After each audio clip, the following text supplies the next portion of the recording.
Buenos días. Tenemos el honor de tener en esta casa al doctor Mario Bunge, uno de los filósofos contemporáneos más reconocidos y más leídos además. No es la primera vez que visita nuestra casa, recién estábamos rememorando, por lo menos hay 2 visitas anteriores, pero aunque no nos visite tan seguido, siempre nos recuerda con algunos sacudones intelectuales cuáles son algunos de los puntos de vista críticos que uno puede tener sobre la economía, aunque hay que decirlo, no son a los que más le presta atención. Los psicólogos están en primera fila, ¿verdad?, para esos sacudones intelectuales. Es muy difícil, por su vastísima obra, más de 200 publicaciones, caracterizar sucintamente el pensamiento y las posiciones de Bunge, pero yo diría que si uno tuviera que hacer un resumen obligatoriamente, yo diría que se expresa por su materialismo, por su sistemismo, por su cientificismo, en el buen sentido, en la defensa de las posiciones científicas y la jerarquía que tiene el saber científico, por su realismo crítico. Y su obra toca no solamente aspectos estrictamente filosóficos y epistemológicos, sino también tiene posiciones muy progresistas a nivel político y a nivel social. Es en ese sentido un filósofo en el sentido pleno del término que hace mucho, es muy difícil de encontrar contemporáneamente. Así que bienvenido a nuestra casa, creo que lo más interesante es escucharlo a usted. Y entonces le doy el uso de la palabra. Muchas gracias, doctor Scarano. ¿Se oye bien? Sí. Al subir las escaleras le recordaba yo al doctor Scarano mi primera visita a esta facultad en los años 80, en una gran mesa ovalada, y en torno había distinguidos profesores de la casa, uno de los cuales formaba un gran habano. Entonces, cuando yo terminé mi exposición, me dijo: pero usted no sabe economía. En efecto, le dije, usted tampoco. Porque lo que usted hace es repetir dogmas fraguados a fines del siglo XIX que no respondieron jamás a ninguna realidad económica, más aún, que nunca fueron puestos a prueba. Como ustedes saben, el primer laboratorio de economía experimental fue instalado hace solamente una docena de años en la Universidad de Zúrich, dirigido por Hans Fehr. Y naturalmente también está Daniel Kahneman, Premio Nobel de Economía, quienes han investigado, créase o no, la cuestión de saber si los postulados de la teoría económica, microeconómica estándar, son verdaderos o no, si se aplican a la gente de carne y hueso, y no a los muñecos que fabricaron en los años 1870 Jevons, Walras y Menger. Y resulta que en el mejor de los casos son falsos. En particular, el postulado de que todos somos egoístas, o como dice Milton Friedman, greedy, codiciosos, es falso. Se aplica aproximadamente a 1/3 de la población. El resto somos gente normal, somos altruistas recíprocos, es decir, hacemos el bien esperando que nos lo devuelvan alguna vez.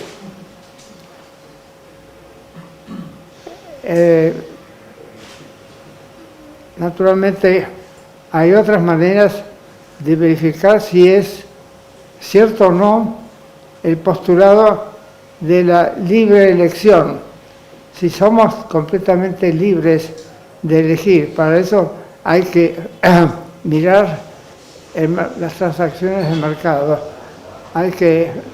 Entonces se encuentra que los pequeños comerciantes no son libres de comprar o vender lo que quieran, dependen de sus proveedores, quienes a su vez les obligan muchas veces a comprar cosas que a ellos no les, al pequeño comerciante no le interesan, no lo pueden vender, la venden difícilmente.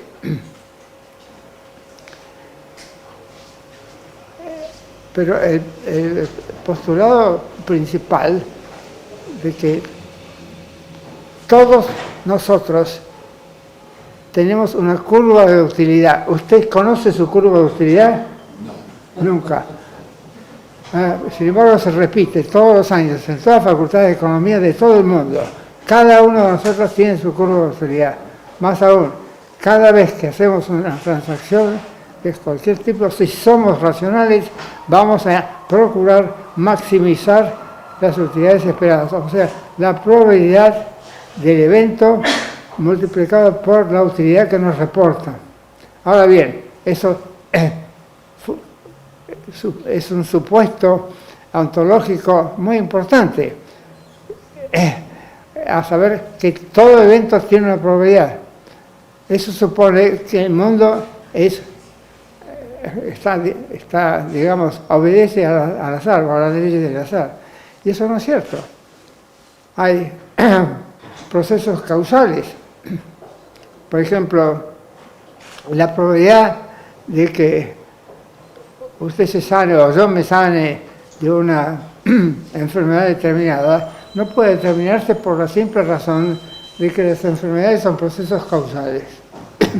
Esas probabilidades son imaginarias y se asignan en forma especulativa, arbitraria, subjetiva.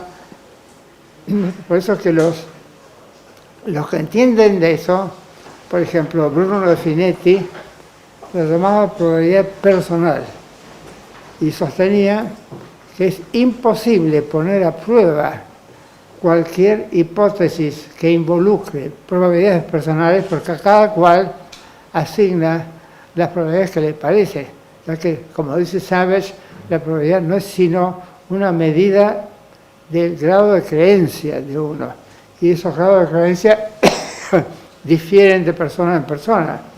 De modo que los postulados de la microeconomía neoclásica no serían ni verdaderos ni falsos. La verdad la impone cada cual, a lo que encaja muy bien con el escepticismo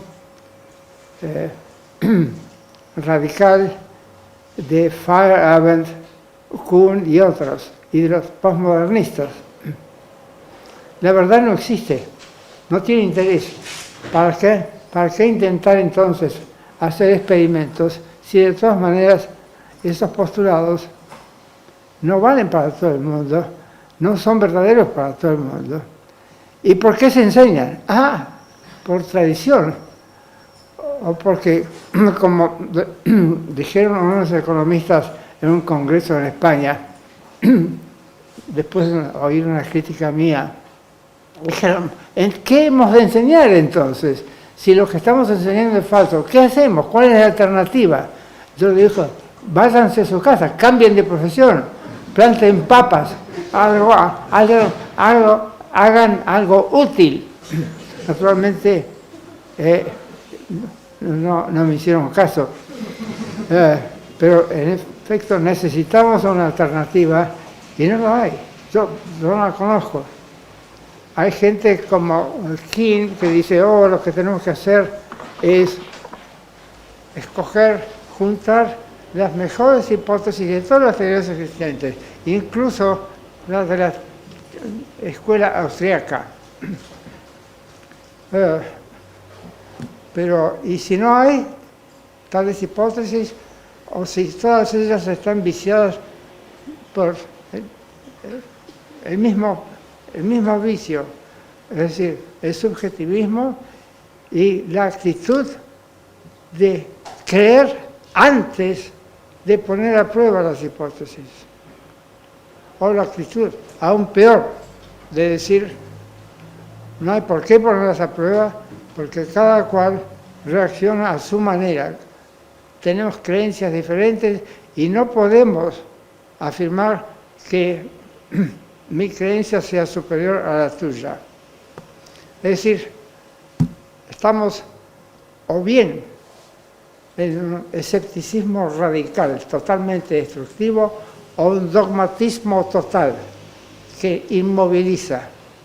El uno no nos permite sentarnos porque no hay teoría que valga, que pueda valer. Y el otro nos dice, oh, no se preocupen, tenemos una teoría que sirve para toda la gente, en todas las circunstancias, no hay hechos que puedan tirarlo abajo. Se dice, yo no lo aseguro, pero entre los economistas británicos se corre la bolilla de que a comienzos del 2008, cuando comenzó la última crisis, que todavía no ha terminado, la reina de Inglaterra convocó a los profesores de economía de la London School of Economics, la más prestigiosa del mundo tal vez, y les preguntó, ¿qué hacían ustedes? ¿Ninguno de ustedes pudo prever esta crisis? ¿De qué les sirven las teorías que enseñan si no pudieron prever esta crisis? Parece que los profesores de economía estaban desconcertados, no supieron qué contestar. Y no es común que la reina de Inglaterra abra la boca para decir algo hiriente. Si non è vero, è ben trovato. En todo caso, el doctor Scarano me invitó a que yo respondiese a objeciones y preguntas que le sugiera un capítulo de mi próximo libro, que ya salió en inglés, por supuesto, hace 2 o 3 años. El libro se llama Evaluando Filosofías. El propósito es juzgar a las filosofías según el valor que tienen para avanzar o estimular el avance del conocimiento. Una filosofía que no ayude a encontrar nuevas verdades, para mí, en el mejor de los casos, vale 0. Y en el peor de los casos, cuando disuade la búsqueda de la verdad, es negativa. En todo caso, el capítulo es el capítulo 8, titulado La teoría económica estándar. ¿Puede dar cuenta de la crisis? Esa es la pregunta. Entonces, ustedes tienen la palabra. Formulen preguntas y objeciones. Bueno. Que no andase porque es la cámara. Como yo soy muy sordo. ¿Tenemos uno para acercar o...? Bueno, es chico. Eduardo, yo soy muy, muy sordo, de modo que le pido que haga usted el transmisor. Mientras tanto, nos preparamos. Se suele decir que una teoría no lo explica todo. Entonces, si la economía no explicara las crisis, ¿es tan grave que no lo haga? Esa es mi pregunta. Bueno, si no hubiera crisis, o si hubiera una crisis solamente una vez por siglo, no importaría tanto. Si fuera cierto el teorema del equilibrio general,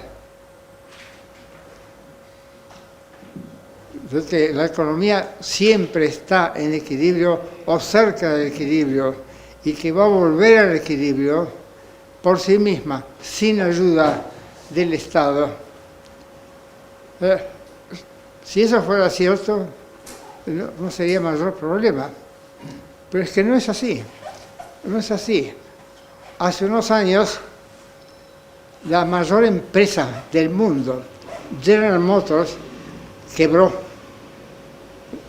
No es el almacén de la esquina, fue la mayor empresa del mundo. Ahora bien, eso era políticamente muy inconveniente, porque daba la sensación de que el gobierno, el presidente, los dejaba abandonados a la gente a su suerte. Y existe la creencia en los regímenes presidencialistas, como el norteamericano y el mexicano, que el señor presidente lo puede todo, y debe hacerlo todo, y puede hacerlo todo. Creencia que nosotros compartimos, porque hemos copiado nuestra Constitución de la Constitución norteamericana, en lugar de copiarla de la Constitución inglesa, que es parlamentarista, no presidencialista. Entonces, el problema es muy grave porque las crisis se vienen sucediendo desde por lo menos la famosa crisis de los tulipanes, en 1600 y pico, y vienen de pronto.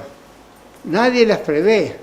Y nadie las prevé por un simple motivo, porque todas las teorías económicas estándar, las aprobadas, dan el equilibrio por sentado. No puede haber desequilibrios. Paul Samuelson, en su famoso libro de texto, que vendió 2 millones de ejemplares y lo hizo rico, Paul Samuelson, en su libro de texto tiene 12 capítulos. Uno de ellos se dedica a dinámica económica. ¿Qué dice sobre dinámica económica? Nada. Toma ejemplos de desequilibrios de otras ciencias, no de la economía. No enfrenta el problema de las crisis o desequilibrios económicos. O sea, miente. Cuando dice dinámica económica, miente. No tiene una teoría para explicar la dinámica económica. Cualquier estudiante de física va a decir, ¿cómo la va a tener si la variable del tiempo no figura en esas teorías? Es como la física de la Edad Media, la física aristotélico-tomista. La variable del tiempo no existía, por lo tanto tampoco se usaba el reloj, bueno, no lo sabía, pero había el pulso que usaba Galileo y que le bastó para poner a prueba sus hipótesis sobre la caída de los cuerpos, caída libre de los cuerpos.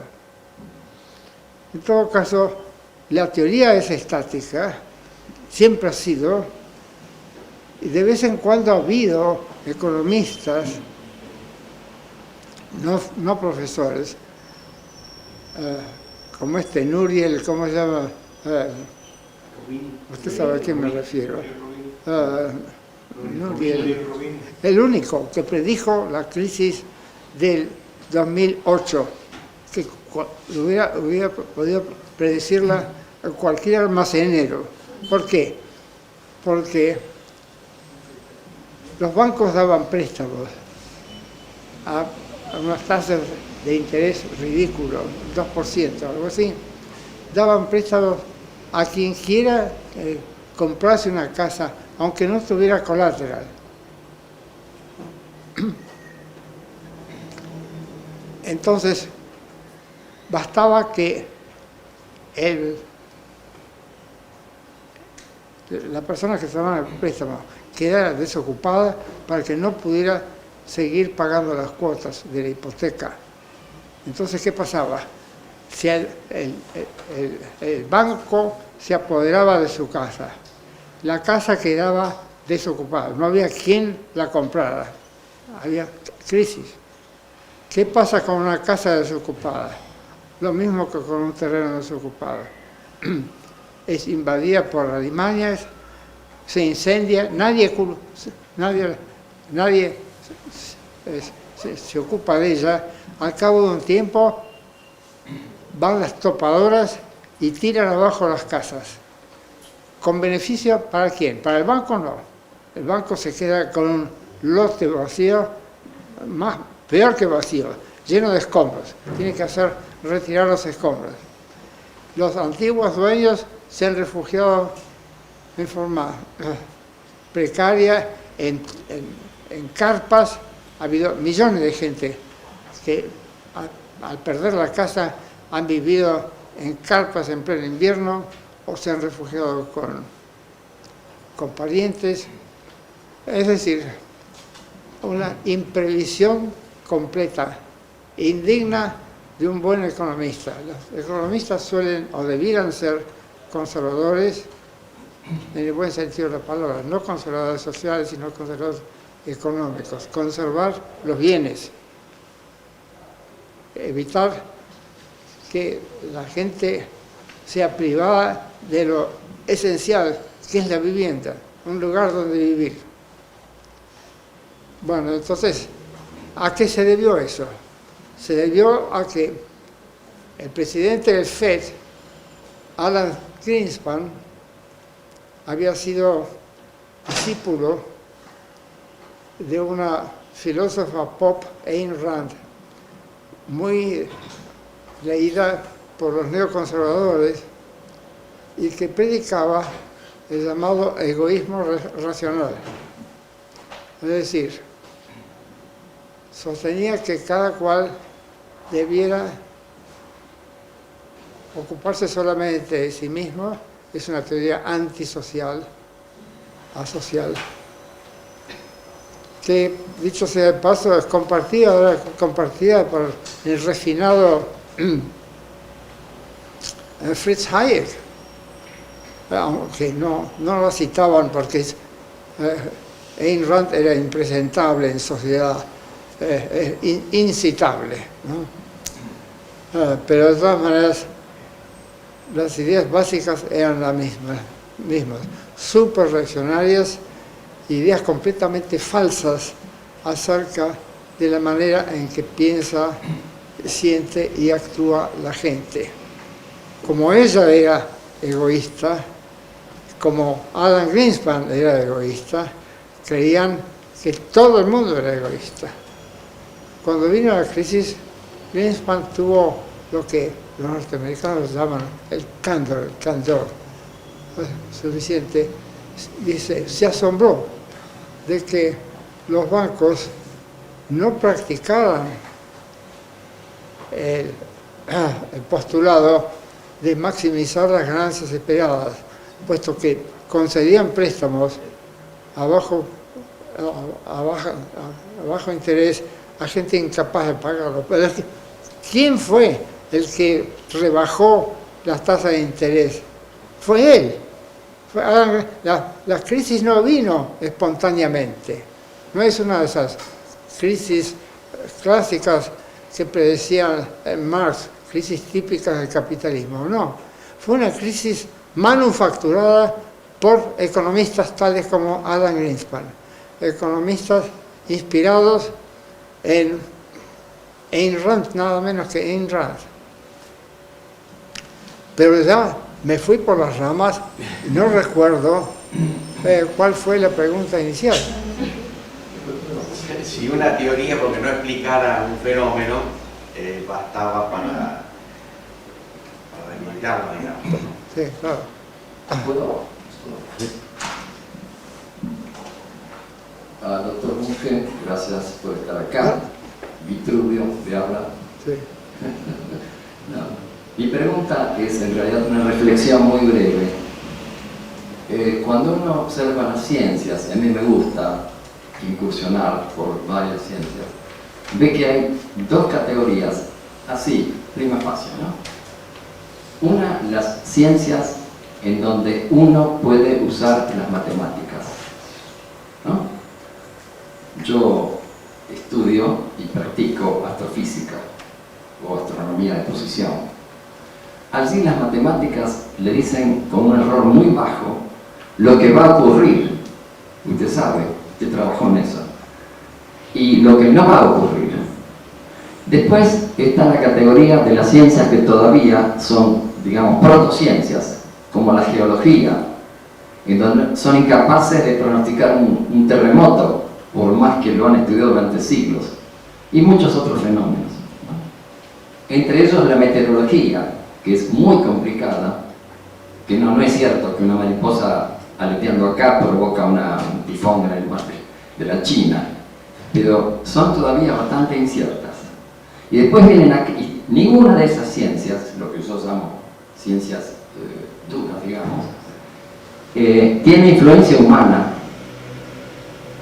Los seres humanos no pueden cambiar las órbitas de los planetas, ni pueden alterar el comportamiento de la materia, que es objeto de la física cuántica. Es probabilística, pero hay leyes. Ahí están las leyes, ¿no es cierto? Usted trabajó también en eso. Y después quedan las ciencias, pero usted me borró ahí lo que yo quería decir. Mi hijo es profesor acá, Vitelino, y en otros lugares.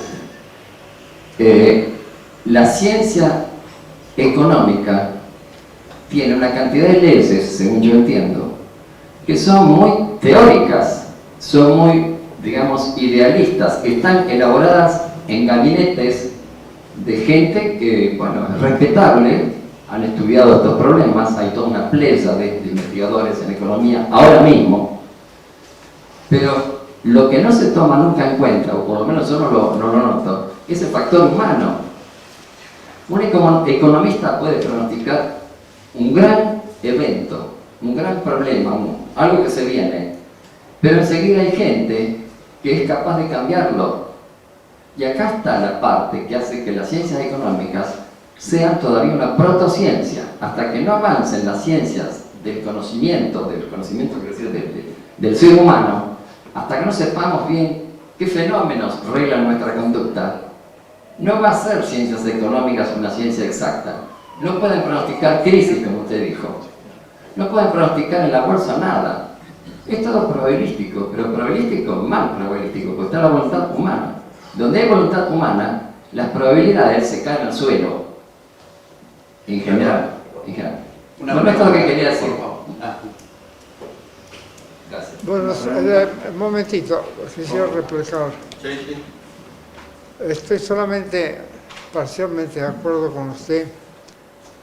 Usted dice que la ciencia económica es muy matemática, que es exacta pero no realista. Bueno, yo trato de mostrar en mi libro sobre las ciencias sociales en discusión que la economía neoclásica, a diferencia de la macro, no es exacta porque no usa conceptos exactos, porque los conceptos de utilidad subjetiva y de probabilidad subjetiva no están bien definidos. No es exacta. Todo ese simbolismo es solamente para... Inicialmente fue propuesto de buena fe, pero hoy día no hace más que engañar a los que quieren ser engañados. Yo no creo que la conducta humana sea inexplicable o impredictible como lo sostienen los anticientificistas. Por algo existe la psicología experimental y la sociología, que se proponen precisamente explicar la conducta humana. Lo que ocurre con los economistas que inventaron la economía neoclásica a fines del siglo XIX es que no tuvieron en cuenta la psicología y la sociología por la sencilla razón de que no existían todavía. El primer laboratorio de psicología experimental fue fundado por Wundt en el 1879, o sea, media docena de años después que Jevons, Porras y Menger propusieron su teoría. La sociología no existía todavía, apareció recién a fines del siglo, de ese mismo siglo, con Emile Durkheim, y con grandes dificultades, porque los filósofos esgrimían su argumento, es el argumento de Kant, de que la conducta humana es inexplicable, impredictible, porque los individuos somos libres y porque no somos seres físicos o químicos. Esa actitud, la actitud anticientificista, la actitud que niega la posibilidad de las ciencias del hombre, ha sido oficial, digamos, en las facultades de filosofía desde que fue proclamada por Kant y sobre todo subrayada por Wilhelm Dilthey, que tuvo mucho predicamento en la Argentina, en la teoría de la escuela alemana histórico-cultural o la escuela de la Verstehen, según la cual los seres humanos son seres espirituales, no son seres materiales, sino seres espirituales. Y el espíritu es libre, el espíritu no está sometido a leyes. Esta escuela fue muy influyente aquí a partir de los años 30, 1930, ese año fatídico para la Argentina. Fue enseñada, para peor, por gente que no era reaccionaria. Fue enseñada por gente liberal como Alejandro Korn, como Francisco Romero, como José Luis Romero, pero era una filosofía alemana. Si era alemana tenía que ser buena. Los autos alemanes, la aspirina alemana son de primera calidad, por lo tanto la filosofía alemana también tiene que ser de primera calidad. Hay que tragársela sin reflexionar. Y eso es lo que hicieron. Y eso es uno de los factores principales, el anticientificismo, uno de los factores principales del atraso de las ciencias sociales y de la psicología en nuestro país. Después vino, por supuesto, el psicoanálisis, que arrasó con la poquita ciencia psicológica que había. Acuérdese que el primer laboratorio de psicología fue fundado por Humberto Piñero en 1901.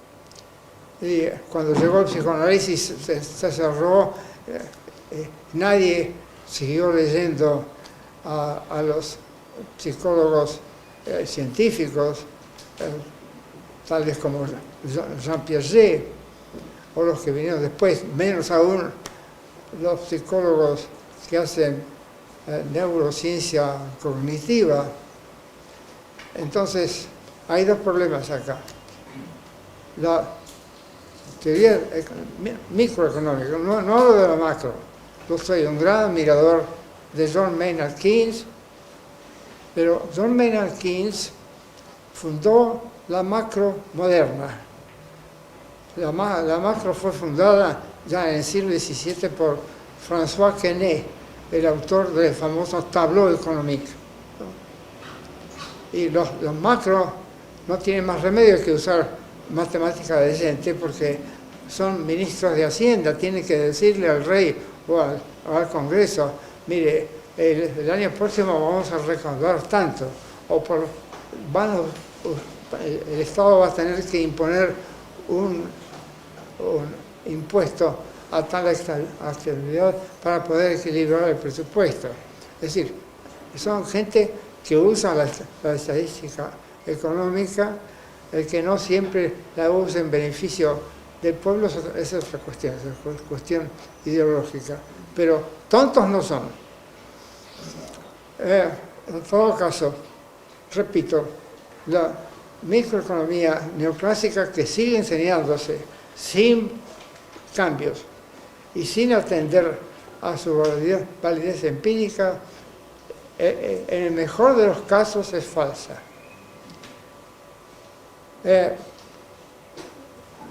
Y es matemática solamente en apariencia, porque los símbolos no designan conceptos definidos claramente. Es cierto que el concepto de probabilidad es definido tácitamente por los axiomas de la probabilidad, pero la interpretación de la probabilidad como grado de creencia ya no es matemática pura, eso es psicología de la creencia, parte de la psicología social. Y los experimentos de laboratorio, tanto de Daniel Kahneman como de Amos Tversky, como los de la Escuela de Zúrich, dirigida por Franz Fehr, los socios de Fehr, los 4 socios de Fehr, sus nombres, sus apellidos empiezan con F, entonces basta poner Fehr para encontrar los otros F. Hay un libro que les recomiendo que colaboran algunos miembros de la Escuela de Zúrich, que es el de Gintis. Gintis se hizo famoso como economista de la educación hace muchos años ya. En los últimos años, Gintis se ha ocupado mucho de Gintis y Bowles, ¿no? Tienen un libro sobre economía de la educación. Se han ocupado mucho de economía experimental y el libro al que me refiero está citado acá: Gintis, Bowles, Boyd y Fehr, Ernst Fehr, publicado en 2005, se titula Sentimientos morales e intereses materiales. 2 puntos, fundamentos de la cooperación en la vida académica. MIT Press. Entonces, mi acuerdo con ustedes es solamente parcial, pero tenemos un acuerdo de principio, podemos discutir racionalmente. Daniel.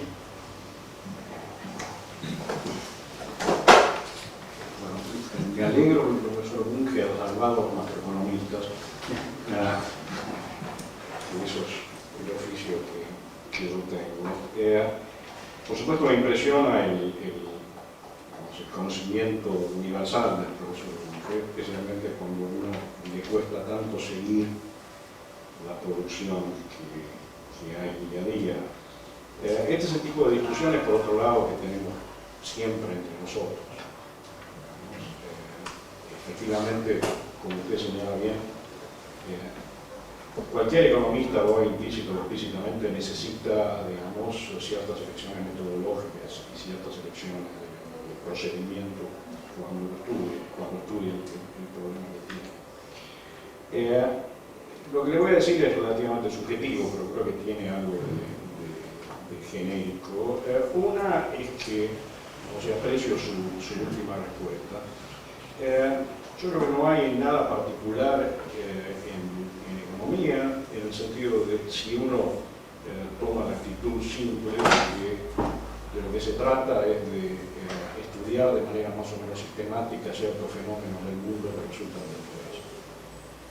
Y ahí, de nuevo, la precisión que se pueda obtener en ese estudio sistemático es, por supuesto, variable según el tema. La teoría de la evolución no tiene el mismo carácter que la biología molecular.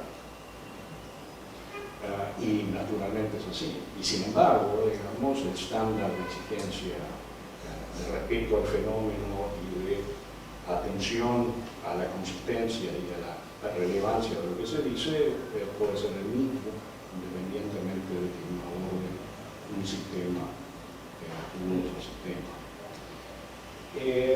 Ahora, yo le diría lo siguiente: déjeme hablar de crisis porque es lamentablemente el tema al cual un macroeconomista argentino no ha podido abstraerse en los últimos 30 o 40 años. Prácticamente todo macroeconomista argentino no ha escrito ni ha pensado en otra cosa que crisis, hiperinflaciones y cosas por el estilo. Yo no estoy tan seguro como usted dice que la crisis del 2008-2009 ha sido tan previsible. Yo espero que todo el mundo que dice que ha sido absolutamente previsible haya atendido su vivienda, por ejemplo, el tiempo. Creo que hay algo intrínseco en la dificultad de prever la crisis, precisamente por una palabra que usted dijo, que es imprevisión. O sea, es inconcebible una crisis que no implique una imprevisión, y por lo tanto es inconcebible una crisis, me parece, que no haya tenido un elemento de imprevisibilidad. Ahora, es nuestro trabajo estudiar cómo se generan estos fenómenos que en los hechos resultan que terminaron siendo imprevisibles y causaron este tipo de costos sociales inmanejables. Desde ese punto de vista, yo creo que el hecho de que señala que en la agenda abierta de entender una especie de fenómenos macrosociales que resultan en el problema de la naturaleza, tiene toda la razón del mundo, y tiene toda la razón del mundo en cuestionar ciertas formas de hacer macroeconomía o economía en general que por hipótesis presumen que estos fenómenos no ocurren. La hipótesis, por ejemplo, que no mencionó, pero me parece extremadamente relevante, de expectativas racionales, en algún sentido niega la posibilidad de que endógenamente se produzcan estos fenómenos, y por lo tanto yo creo que es indispensable. Es dispensable para el análisis de este tipo de fenómenos.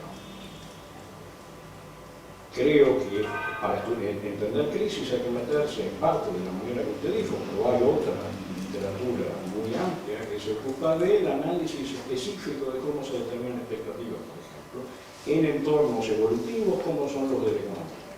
Hay una enorme agenda de investigación precisa, concreta y específica. O sea, que da la impresión de que una manera de tomar lo que usted dice es decir, bien, señores, sigan trabajando. Ahora, déjenme una observación adicional que tiene que ver con la aplicabilidad de ciertas hipótesis. En cualquier ciencia, digamos, a mí me tocó estudiar física años antes de meterme en economía, se entendía perfectamente que ciertas análisis o ciertas teorías tienen rangos de validez que no son universales. La mecánica clásica, usted sabe perfectamente, tiene su rango de validez y uno la usa sabiendo que tiene validez parcial. Sin embargo, uno no descree en su rango de validez de ciertas proposiciones. Alguna vez, por eso le digo, para el análisis de crisis, creo que la hipótesis de equilibrio con expectativas racionales es directamente irrelevante.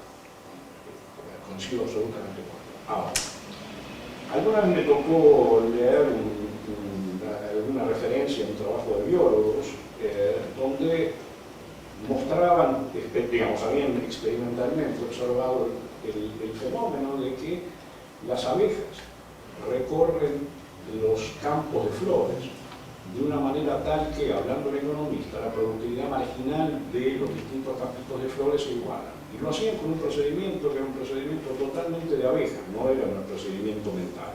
Era, como usted seguramente ha escuchado, era la velocidad del aleteo, que revelaba cuán bien le fue al explorar un campito u otro de flores. Ahora, en ese esquema uno dice, mira, evolutivamente se ha generado un mecanismo que, desde el punto de vista del economista, maximiza algo, maximiza el retorno de la exploración del campo. Existen ciertos fenómenos para los cuales en economía no se pierde demasiado, imaginando que esa hipótesis puede ser relevante. Puede ser que sí, y es un problema incluso empírico, no es un problema genérico. No es un problema de decretar que el comportamiento humano es así o así, es una cuestión de ver en este contexto específico cuál es la hipótesis relevante. Ahora, desde ese punto de vista yo creo que, honestamente, a mí no me toca, digamos, al margen de que tenga ciertas diferencias esenciales, en una parte importante de la macroeconomía y del análisis microeconómico, que es lo que usted dice, el análisis experimental es fundamental para entender un poco cómo son los fenómenos en los cuales se está tratando, pero hay ciertos fenómenos para los cuales yo creo que hay cierto rango de validez de ciertas formas convencionales de ver las cosas que no veo por qué tirar a la basura. Por lo tanto, lo que sugeriría es vamos a lo concreto. Muchas gracias. Bueno, Eduardo, yo tengo que confesar que no he oído ni una palabra, porque en realidad yo fui invitado no a escuchar una conferencia, sino a responder preguntas y objeciones. Y no creo que la memoria del doctor Scarano haya registrado cada una de sus palabras. Pero en fin, le pido que trate de decirme algo. ¿Qué pasó? ¿Qué es lo que dijo el señor? Porque, repito, yo soy profundamente sordo. No me hago el sordo, soy sordo. Entonces le pido al doctor Scarano que me diga. Daniel, ¿preferís? No, si hay gente dura el oído, Bueno, a ver. Lo que dice Por favor, el Eduardo. profesor Heyman. ¿Me Venga, escuchan? no, venga más cerca. Escucha, pero ese Soy, no. soy más sordo de lo que usted piensa. Lo que afirma el doctor Heyman es que hay contextos o dominios en donde la economía tradicional funciona. Y daba como ejemplos que es un mecanismo de maximización en unos estudios biológicos era sensato y describían ese fenómeno.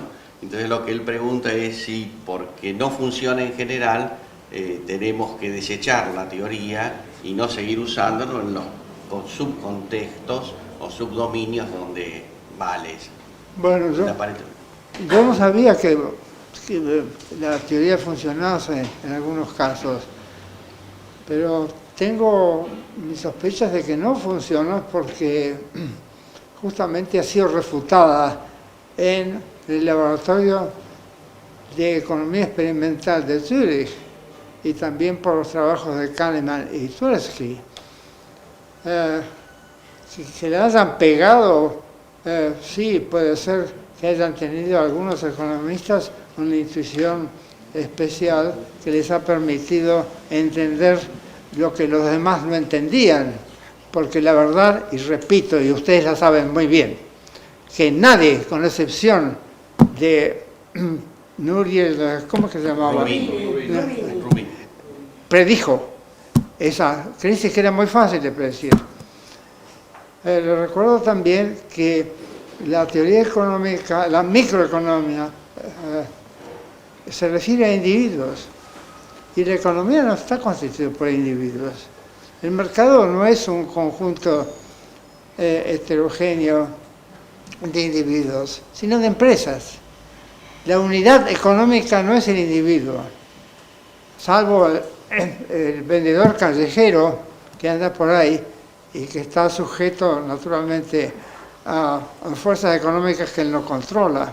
La unidad económica la tradicional es el hogar, la moderna es la empresa.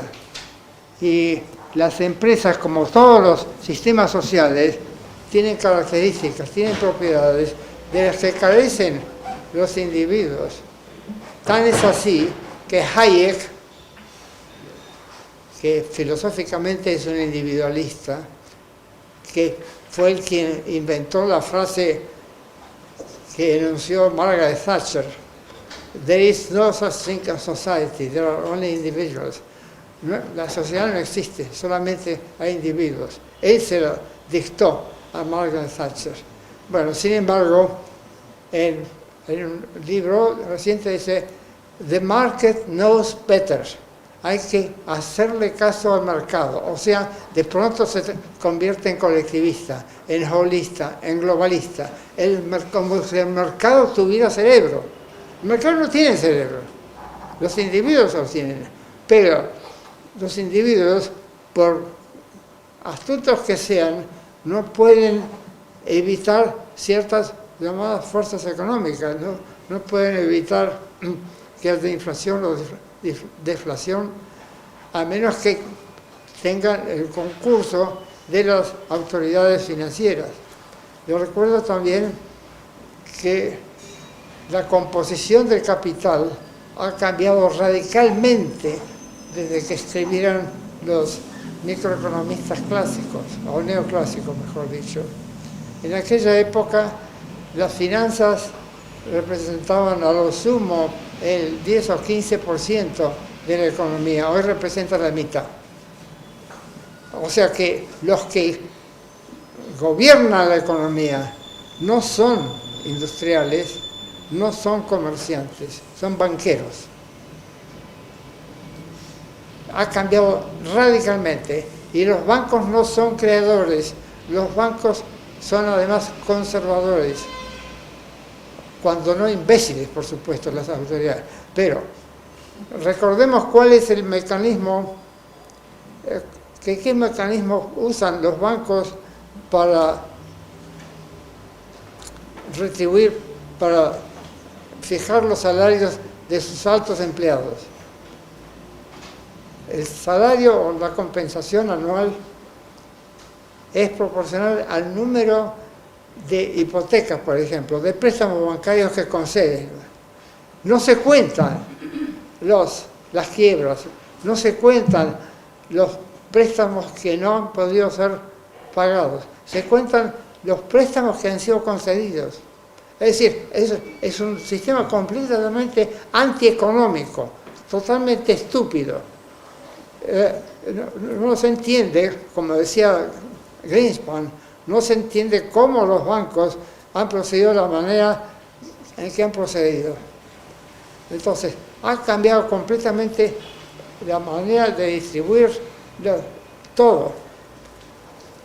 Recordemos además que las desigualdades económicas desde fines de la Segunda Guerra han aumentado enormemente. ¿Cuál es el índice de Gini actual en los Estados Unidos? ¿Cuál es el índice de Gini? ¿Nadie sabe? Arriba de 40. Bueno, más o menos 0,55. ¿De cuánto era justo al terminar la guerra? 0,35. Ha subido en el curso de medio siglo de 0,35 a 0,55 en los Estados Unidos y en Inglaterra y en Canadá. Ahora, el que no sepa el valor del índice de Gini, I'm sorry, no sabe el estado de la economía, porque la economía no consta solamente de lo que dicen los libros de texto. La economía está hecha de gente y esa gente sufre una injusticia totalmente intolerable. Desde el fin de la guerra, la productividad, ¿qué pasó con la productividad industrial? ¿Aumentó o disminuyó? Aumentó. ¿Cuánto? Hay que saber esas cosas. Se duplicó. Los salarios se ajustaron a esa duplicación de la economía. No, en dólares reales, de hace 55 años han permanecido constantes, han permanecido iguales. Es un ejemplo típico de injusticia social. Ahora, los que no sepan eso, no me digan que sigan enseñando economía, porque no les voy a creer una palabra de lo que digan. Hay que saber lo esencial. Lo esencial no está en los libros de texto. Lo esencial se encuentra investigando la realidad económica, no leyendo libros de texto. Libros que además son polvo, están llenos de polvo y de polvo y de hongos.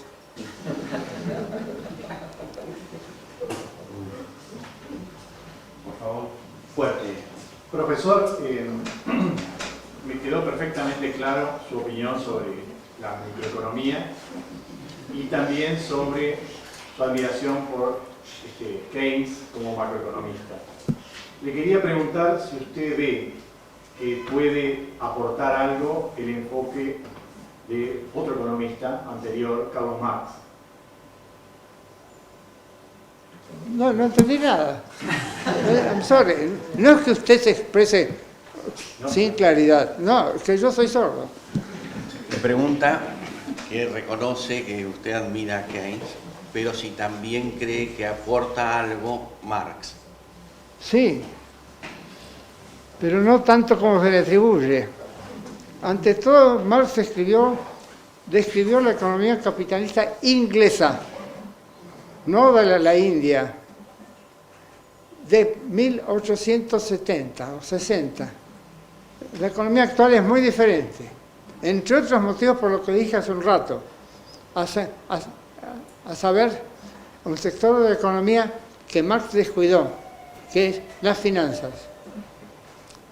Segundo, Marx tenía un conocimiento, en cierto modo, de segunda mano de la economía. Se lo transmitía a su amigo Engels, que era gerente de una empresa textil en Manchester. Entonces Marx le pedía, todas las semanas le pedía datos y Engels se los daba profusamente. La correspondencia entre Marx y Engels ocupó varios metros cúbicos y son casi todas sobre datos económicos, datos sobre la producción, cómo se produce. O sea que Marx, a diferencia de sus economistas contemporáneos, a quienes llamaba economistas vulgares, sí tenía datos frescos, aunque no de primera mano. Marx no era empresario, no enseñaba en ninguna universidad, no daba consejos a ningún gobierno, pero sí, yo creo que su visión de la sociedad era incorrecta. ¿Por qué? Para él toda sociedad está dividida en dos partes, en dos capas: la infraestructura económica y la superestructura espiritual. Esa es la palabra que usó Engels, Geistig. Pero sabemos que en la economía moderna, en la empresa moderna, no hay tal separación. ¿Por qué?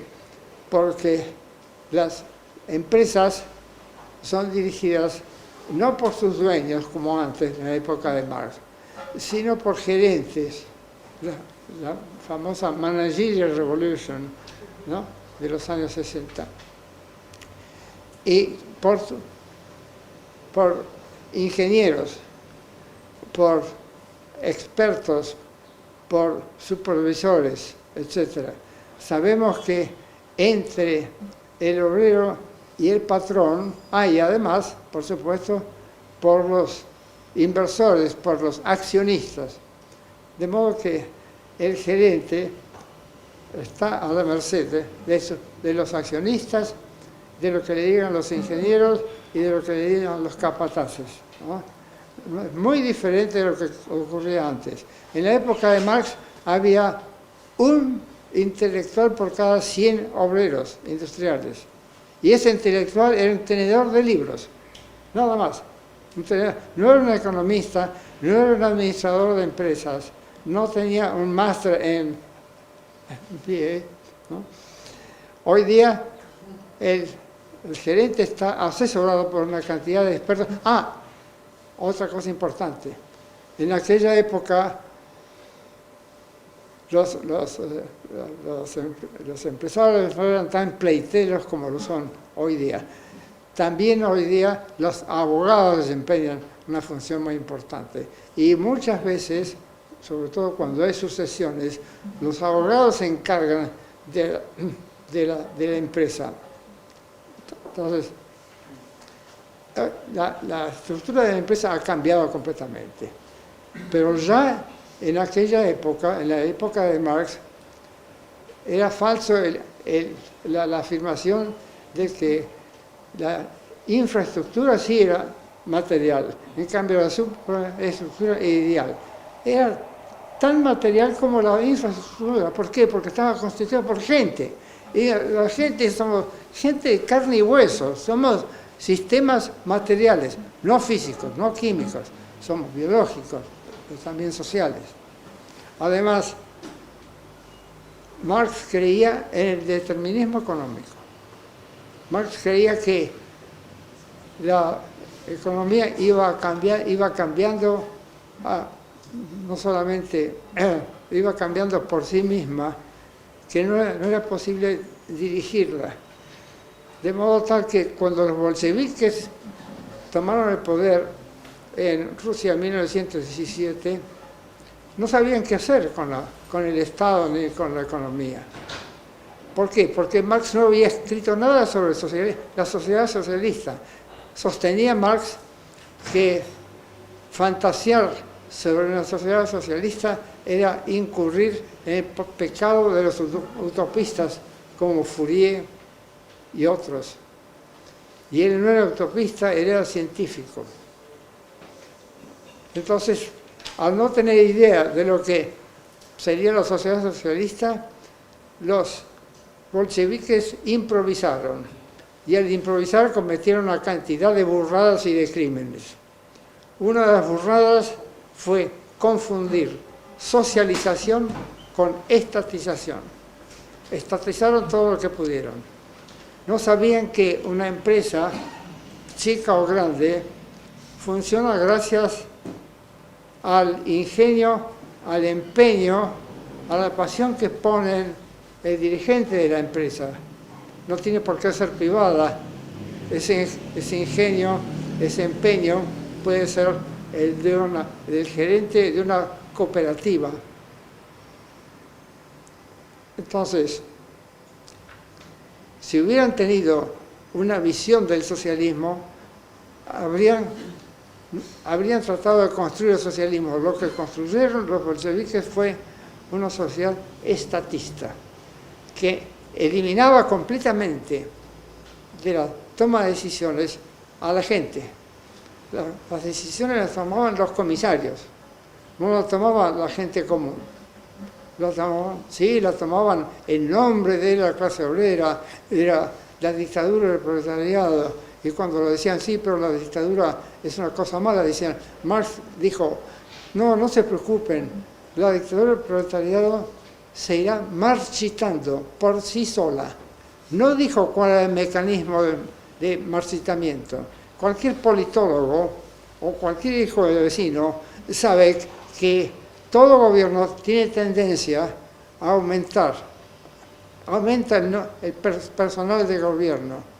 Tiene tendencia el poder tiene tendencia a autoalimentarse, a crecer y crecer sin límites.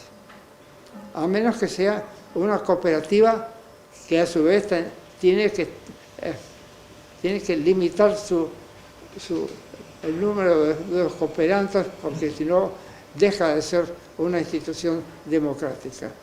Entonces, yo creo que sí, Marx aportó mucho, pero su conocimiento era muy libresco, se ocupó mucho del pasado y no explicó ciertas cosas. Por ejemplo, algo muy importante, él creía que la esclavitud era una etapa superada, que primero vino la esclavitud, luego la servidumbre, en tercer lugar el capitalismo y en cuarto lugar el socialismo. No se dio cuenta de algo muy importante, y es que la revolución industrial fue financiada por la esclavitud. Un gran economista, Robert Fogel, unos poquísimos casos en que el premio Nobel fue dado justificadamente, estudió eso en su libro Time of the Cross. En su libro Time of the Cross prueba, primero, que la esclavitud en el sur de los Estados Unidos fue muy provechosa, que no se acabó simplemente porque ya no era rentable. Se acabó por la competencia, por la guerra civil, por la competencia que le hizo el norte. Segundo, ¿qué pasaba con las ganancias derivadas del mercado de esclavos? Se procedía de la siguiente manera. Iba un barco inglés, holandés, portugués a África occidental, digamos, a Guinea, los cargaban de esclavos con la complicidad de los jefes de las tribus, los transportaban a los esclavos a las colonias del Caribe, las colonias inglesas, francesas, holandesas del Caribe, y a New Orleans o a Charlottesville en Estados Unidos para alimentar las plantaciones de esclavos, plantaciones de azúcar, de tabaco.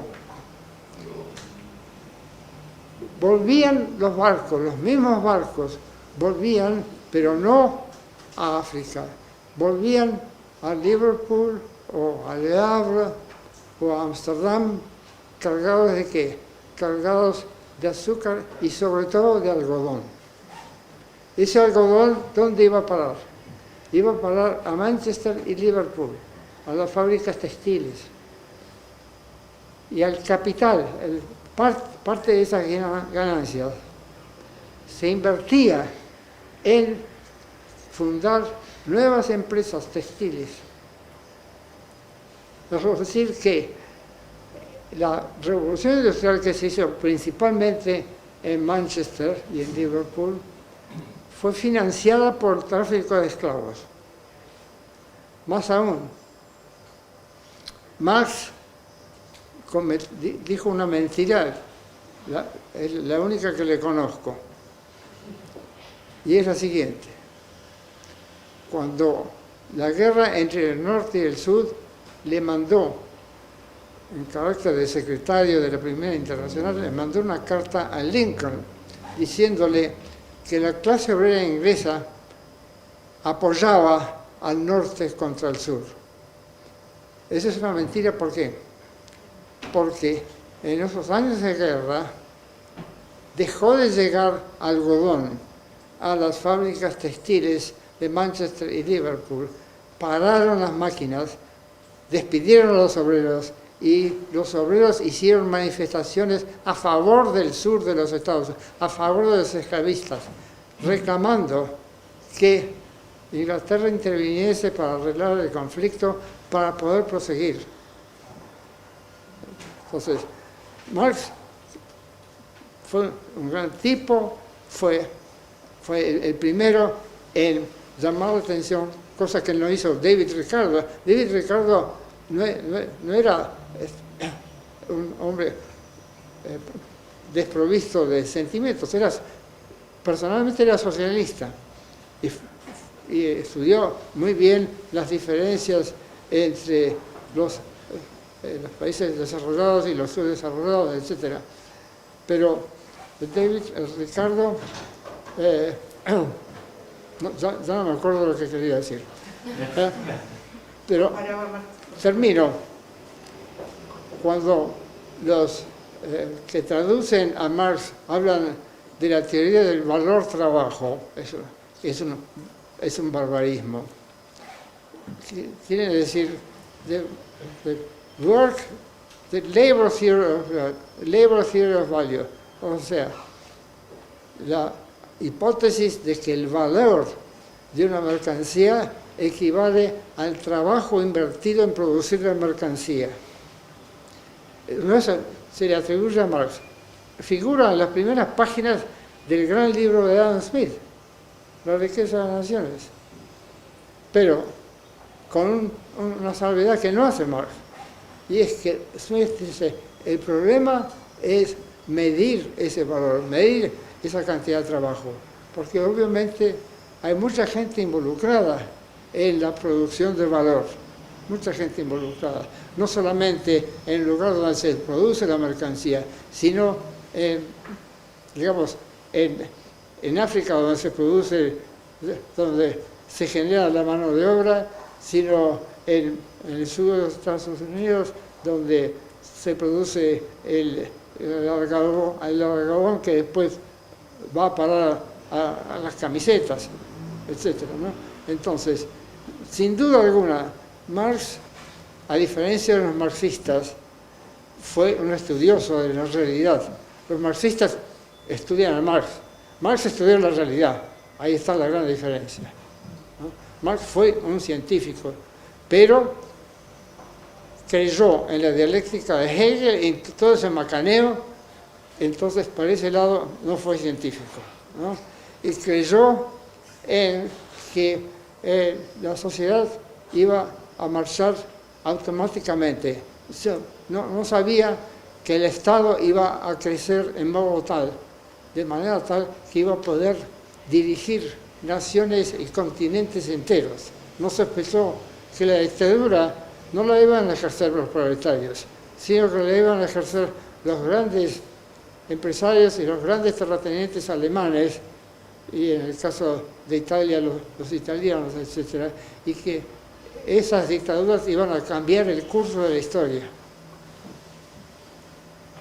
Bueno, ya se está terminando. Pero no. Marta. Una pregunta muy sencilla. ¿Dónde ve el camino más prometedor de la economía en el futuro al servicio de la gente? ¿Dónde ves el futuro de la ¿Dónde ve el economía? camino más prometedor de la economía en el futuro para actuar al servicio de la gente? ¿Dónde ve el camino más prometedor en el futuro de la economía para la gente? Empezar de nuevo. Borrón y cuenta nueva. Olvidar completamente las estupideces de la microeconomía neoclásica. Empezar de nuevo y ocuparse no de individuos y de sus utilidades personales. No asignarles probabilidades arbitrariamente a todos los acontecimientos, porque no las tienen. Y después, en cuanto a lo macro, mejorar el trabajo de Keynes. Ya había empezado Joan Robinson a ampliarlo, agregando algo que a Keynes se le había pasado, es la importancia de los oligopolios y de los monopolios, ¿no? Recordar que las principales industrias en cualquier país avanzado están en manos de media docena de monopolios o de oligopolios. Por ejemplo, en Estados Unidos hay nada más que 4 o 5 fabricantes de autos. En Japón hay 2, en Corea hay 1. Están muy, muy concentrados. La energía está muy, muy concentrada, etc.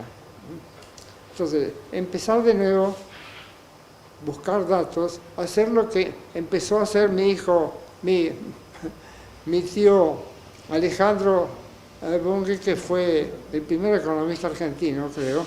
Bueno, el primero fue Belgrano, pero el primer economista más o menos científico, y que fue buscar datos, enterarse de qué es lo que pasa en el país, ¿no?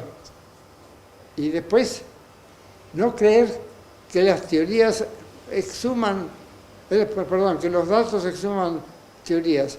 Hace falta teorías, hace falta inventar teorías, pero no arbitrariamente, como le hicieron Jevons y compañía. Y además teorías no sobre individuos, consumidores o productores, sino sobre sistemas económicos, adoptar un punto de vista sistémico, que dicho sea de paso, es el que adoptó explícitamente Keynes.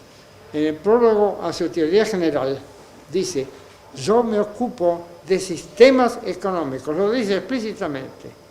O sea, grandes empresas, regiones enteras. Eso es lo que hacía también la escuela historiográfica de los Annales, ocuparse, por ejemplo, de toda la cuenca del Mediterráneo, y no solamente de Florencia o incluso de Italia, sino de toda la cuenca del Mediterráneo. ¿Por qué? Porque de hecho existen tales sistemas, de hecho esas distintas regiones interactuaban entre sí, ya fuese directamente, ya fuese a través de los piratas. Alberto. Sí, profesor, le quiero hacer una pregunta muy breve y concreta. Pregunta es, comparando la economía con las ciencias duras, como puede ser la física, la química, digamos, la economía como disciplina surge más o menos en un periodo similar, digamos, desde el siglo XV, siglo XVI, siglo XVII en adelante. Mi pregunta es, si usted asocia la ciencia económica, la disciplina de economía, como parte de este movimiento de construcción de ciencia moderna, o si usted la asocia más al surgimiento del sistema capitalista. Ahora me lenguarás a ver si traduzco bien. Lo que le pregunta es si usted asocia el surgimiento de la teoría económica al surgimiento del capitalismo o a la etapa de construcción de la ciencia que se inició en el siglo XV-XVI. Lo segundo, la teoría económica no empieza en 1870, La teoría económica empieza en la antigüedad. Hay economistas griegos y romanos, esos fueron los primeros. Después, incluso en un país tan atrasado como España, hay economistas, por ejemplo, a Hayek le gusta mucho un economista español, cuanto más atrasado, tanto mejor, Juan de Molina. Lo que pasa es que no existía el capitalismo en aquella época. François Quesnay no se refería a la economía capitalista. Los fisiócratas se ocupaban de la economía rural solamente. No había prácticamente economía industrial. Había artesanos, que no es lo mismo que fábricas, había artesanos. En Lyon y París había artesanos. No fue ahí donde nació la revolución industrial. No había fábricas. La economía, el primero en ocuparse de empresas industriales en el sentido moderno fue Adam Smith. Había empresas industriales en el sector naviero, sí. En la Grecia antigua había, en Roma antigua, había astilleros que fabricaban barcos. Es lo más aproximado, lo más parecido a una empresa moderna. O las empresas de construcción. Un ejemplo muy antiguo es la construcción del Partenón. Tendrían que estudiar los economistas, o por lo menos los administradores de empresas. ¿Por qué? Porque el que diseñó el Partenón fue el gran escultor Praxíteles, pero a él la ciudad de Atenas le encargó la construcción del Partenón. Y construir el Partenón no era lo mismo que construir un palacete. Había que llevar toneladas y toneladas de mármol, y la cantidad de mármol quedaba lejos. Había que organizar ese transporte. Los artesanos que levantaron el Partenón eran centenares. Había que alimentarlos, había que llevarles agua, había que pagarles. Era una empresa industrial encabezada por un escultor, escultor y empresario a la vez. Entonces, hay algunos ejemplos de aquí y allá de empresas, pero no eran capitalistas. ¿Por qué? El Partenón era una obra pública, era financiada por los ciudadanos de Atenas y no procuraba maximizar las ganancias de nadie, procuraba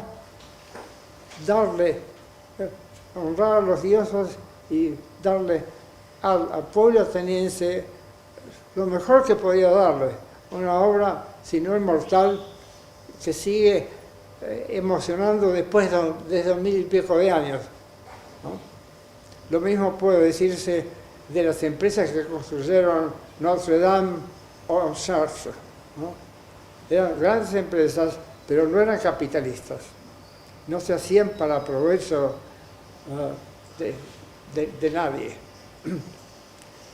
Entonces, la primera obra económica que yo sepa que se ocupa, sí, del capitalismo es la de Adam Smith. Y después viene David Ricardo, pero David Ricardo no se ocupó tanto de la producción como del comercio, y del comercio internacional. A él le interesaba el comercio con la India, y con el monopolio de la East India Company, ¿no? Y después vienen los economistas prácticamente desconocidos por los norteamericanos e ingleses. Vienen los ingenieros franceses de los años 1830 o algo así, que inventan 40 años antes que Jevons y compañía, inventan la microeconomía neoclásica. Una cantidad de ingenieros muy competentes, muy originales, pero que no sabían nada de administración de empresas. Eran de la escuela de puentes y caminos, ¿no? Pero por lo visto era una profesión, por lo visto no insumía mucho tiempo. La cuestión, tuvieron el tiempo de escribir cosas que hoy día son arcanas, casi nadie conoce. Y finalmente, mucho después, en los años 70, o sea, 4 décadas después, vienen los 3 grandes de la microeconomía neoclásica, ¿no? Y mientras tanto, ¿quién se ocupa de la macro? A nadie. Muy bien. Una última pregunta y cerramos. Quería saber cuál era el aporte que puede hacer la filosofía a la economía hoy en día. ¿Cuál era su opinión? ¿Cuál es el aporte que la filosofía puede hacer a la economía hoy en día? 2. Puede hacer un aporte crítico, como el que he hecho yo, o creo haber hecho yo, en mis libros sobre ciencias sociales, en particular las ciencias sociales en discusión.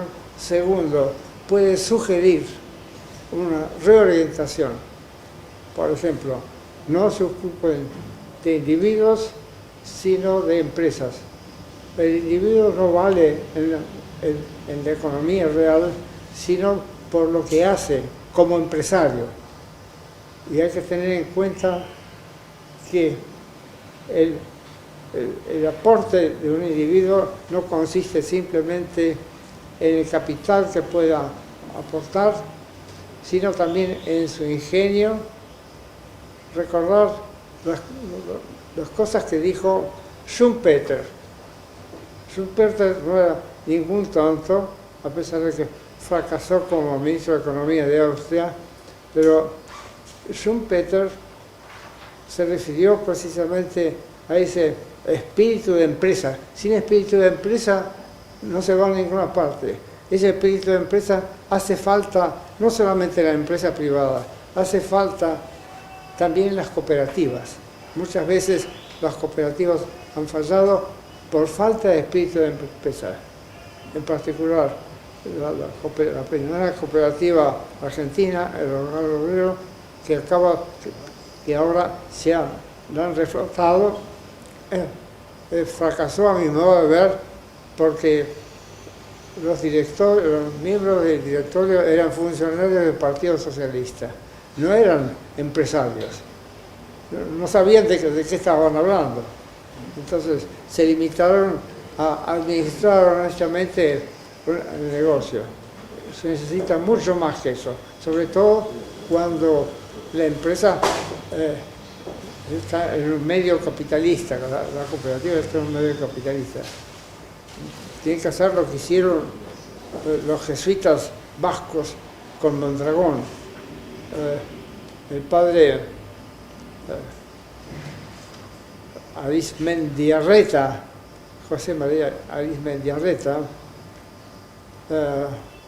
jesuita, empezó Mondragón en colaboración con 4 ingenieros. Sabía que la empresa moderna es tecnológica o no funciona. Hizo una empresa que al modo de Mondragón es modelo. Últimamente han entrado en dificultades que podrían haber previsto si hubieran leído a Juan B. Justo.